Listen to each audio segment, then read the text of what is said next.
నమస్తే welcome to టీఎస్3 news నేను సృష్ణ భారత క్రికెట్ జట్టుకు మరో ఎదురు దెబ్బ తగిలింది. జూన్ 26 నుండి ఐర్లాండ్ లో జరగనున్న 2 టీ20ల సిరీస్లకు భారత యువ ఆల్రౌండర్ నితీష్ కుమార్ రెడ్డి గాయం కారణంగా దూరమయ్యాడు. ఇటీవల ఆఫ్ఘనిస్తాన్ లో జరిగిన వన్డే సిరీస్ సందర్భంగా అతడి తొడకండరాలకు గాయమైనట్లు సమాచారం ఉంది. దీంతో ఐర్లాండ్ టీ20 సిరీస్ తో పాటు ఐర్లాండ్ తో జరగనున్న వన్డే సిరీస్ లో కూడా నితీష్ ఆడే అవకాశాలు సందేహాస్పదంగా మారాయి. ప్రస్తుతం అతడు బీసీసీఐ సెంటర్ ఆఫ్ ఎక్సలెన్స్ కు వెళ్లనున్నాడు. అక్కడ నిర్వహించే వైద్య పరీక్షల అనంతరం గాయాల తీవ్రత కోలుకోవడానికి పట్టే సమయంపై స్పష్టత రానుంది.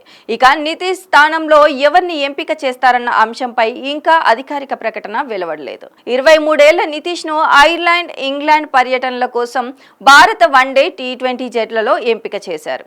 ముఖ్యంగా హార్దిక్ పాండ్యా గాయం కారణంగా జట్టుకు దూరంగా ఉండడంతో ప్రధాన సీమ్ బౌలింగ్ ఆల్రౌండర్ గా నితీష్ పై సెలెక్టర్లు భారీ ఆశలు పెట్టుకున్నారు. అయితే ఇప్పుడు అతడు కూడా గాయపడడంతో జట్టు సమతుల్యతలపై ప్రభావం పడే అవకాశం ఉంది. గత ఏడాది నుంచి వరుస గాయాలు నితీష్ కెరీర్ ను వెంటాడుతున్నాయి.